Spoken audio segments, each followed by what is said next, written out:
Welcome to Shopping List, a show highlighting the newest releases for PS4, Xbox, Switch and PC for the week. Quite a big list this week with a large number of downloadable Switch titles coming out. So let's see what can make our wallets lighter this week.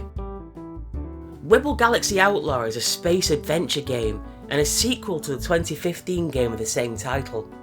It's a story-driven journey through multiple galaxies in order to find a bounty you're unable to collect and a debt you're unable to pay. The galaxy is filled with lowlives, police, pirates and blue-collar folks just getting by, so be careful who you talk to or work for.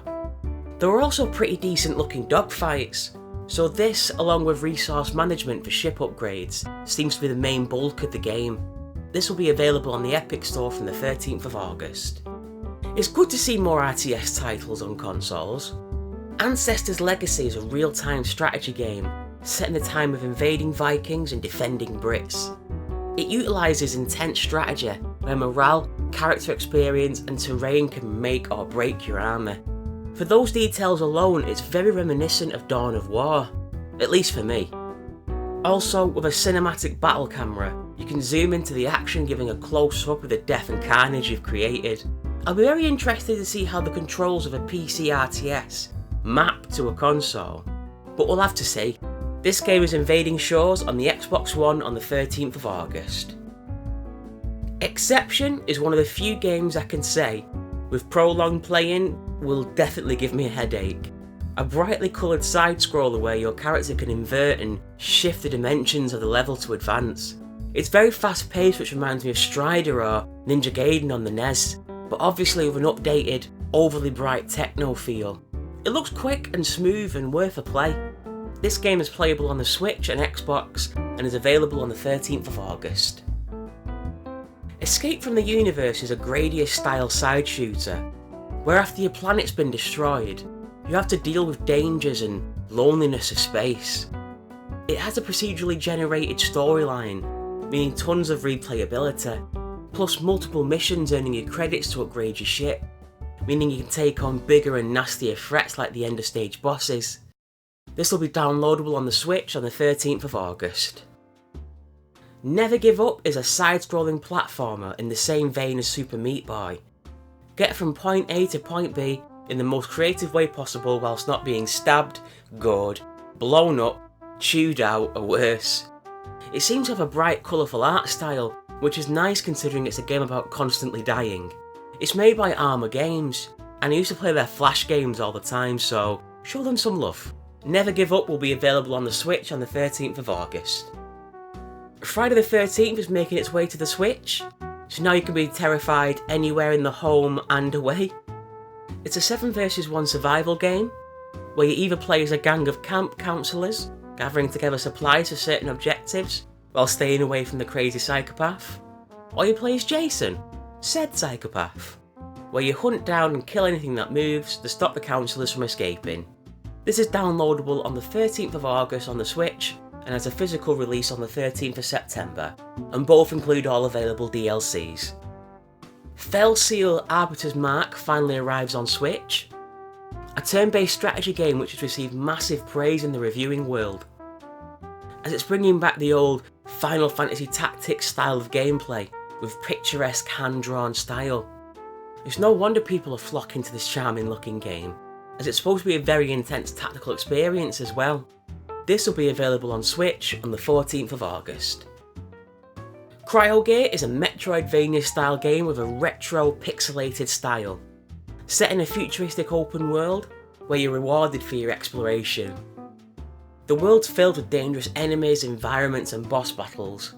With a full RPG inventory, you can craft skills and equipment to help your playstyle. You can also switch freely between your weapons and skills to experience a fluid free flow in your gameplay. This is available on the Switch from the 14th of August.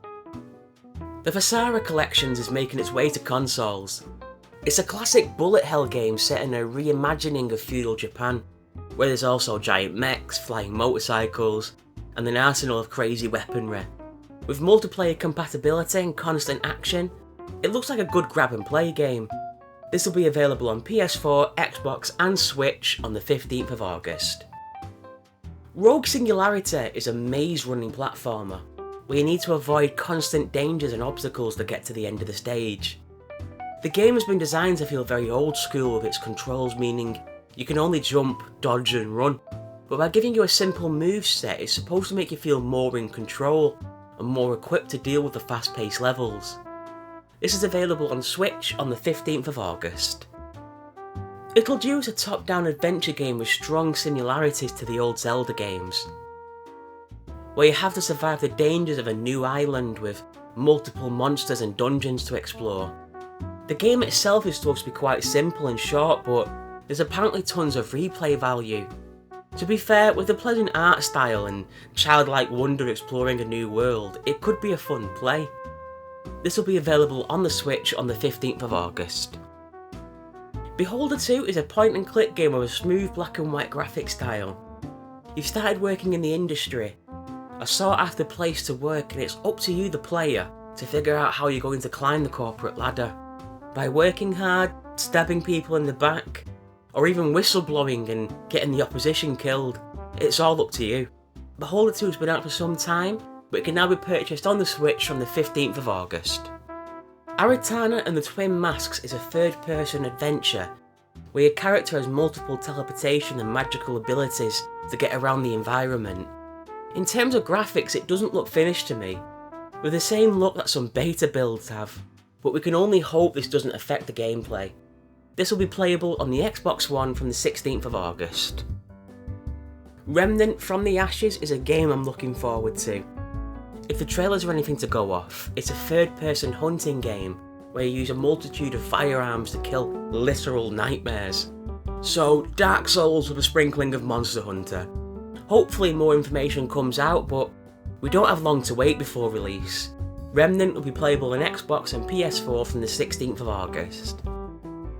Zeus Begins is a side-scrolling beat-em-up set in ancient Greece, with strong gameplay comparisons to Double Dragon, Golden Axe and Streets of Rage. The story is that young Zeus has to cross Greece and reach Olympus to defeat his father. On his journey, he must fight with a multitude of memorable mythological creatures, and overcome the different dangers that arise along the way. It looks fine except for the Windows Paint top banner of the game. This is available on Steam from the 16th of August. Far Lone Sails is a vehicle adventure game. In a unique vehicle, you travel across a dried out world, following the tracks of a once thriving civilization. Through an array of roadblocks and through hazardous weather, you need to keep your vessel going. Its art style is amazing and looks like a world you can truly get lost in. It's been out for some time, but you'll be available on the Switch from the 18th of August. Thank you for watching this week's shopping list. I hope there's something you're interested in this list. If there's anything you're looking forward to or any information on these games that you'd like to share, please leave a comment, and I hope to see you all next week with some new releases. Bye for now.